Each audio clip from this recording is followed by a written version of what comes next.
দিল্লিতে শেখ হাসিনার আশ্রয় নেওয়ার ঘটনা এবারই প্রথম নয়। এর আগে 1975 সালে শেখ মুজিবুর রহমানকে হত্যার পর ভারতে আশ্রয় নিয়েছিলেন তিনি। তবে 75-এর আশ্রয় আর 24-এর আশ্রয় এক বিষয় নয়। গত 5 আগস্ট ছাত্র জনতার অভ্যুত্থানের কারণে ক্ষমতাচ্যুত হয়ে ভারতে পালিয়ে গেছেন সাবেক প্রধানমন্ত্রী শেখ হাসিনা। ছাত্র জনতার নজিরবিহীন অভ্যুত্থানের মুখে পালিয়ে যাওয়া শেখ হাসিনাকে ফেরত চেয়ে নয়াদিল্লিতে চিঠি পাঠিয়েছে ঢাকা। এই চিঠির বিষয়টি নিশ্চিত করেছেন ভারতের পররাষ্ট্র মন্ত্রণালয়ের মুখপাত্র রণধীর জাসওয়াল। কিন্তু ওই চিঠি পেলেও শেখ হাসিনাকে প্রত্যার্পণের জন্য বাংলাদেশের অন্তর্বর্তী সরকারের অনুরোধ মেনে নেওয়ার আগ্রহ দেখাচ্ছে না ভারত। দেশটির প্রধান মিত্র হিসেবে পরিচিত শেখ হাসিনাকে দীর্ঘ সময় ধরে নিরাপত্তা দিয়ে যাচ্ছে নয়াদিল্লি।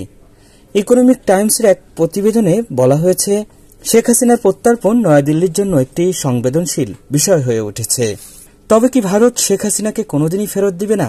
ভূ রাজনৈতিক কারণ এবং দ্বিপাক্ষিক প্রত্যার্পণ চুক্তির বিধান উল্লেখ করেই শেখ হাসিনাকে ফেরত দিতে নয়াদিল্লিকে চিঠি দিয়েছিল বাংলাদেশ। এদিকে ভারতের পররাষ্ট্র মন্ত্রণালয়ের একজন কর্মকর্তা ইকোনমিক টাইমসকে জানিয়েছে, মৌলবাদীদের বিরুদ্ধে দমন থেকে শুরু করে উপ আঞ্চলিক সহযোগিতা বৃদ্ধিতে শেখ হাসিনা ভারতের স্বার্থ রক্ষায় গুরুত্বপূর্ণ ভূমিকা পালন করেছেন।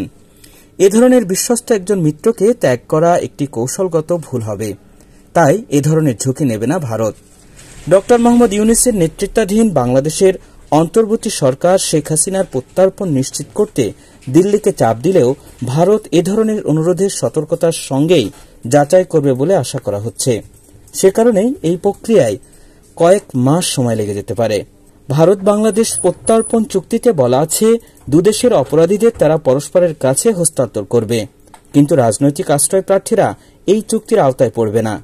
তাহলে কি শেখ হাসিনাকে ভারত রাজনৈতিক আশ্রয় প্রার্থী হিসেবে আশ্রয় দিবে? এদিকে ভারতীয় কর্মকর্তারা বিশ্বাস করেন, ঢাকার দাবি মেনে নিয়ে শেখ হাসিনাকে ফেরত পাঠালে এই অঞ্চলে ভারতীয় মিত্রদের কাছে একটি নেতিবাচক সংকেত পৌঁছাবে এবং দেশটির সঙ্গে অন্যান্য মিত্রদের কূটনৈতিক সম্পর্ক ক্ষতিগ্রস্ত হতে পারে।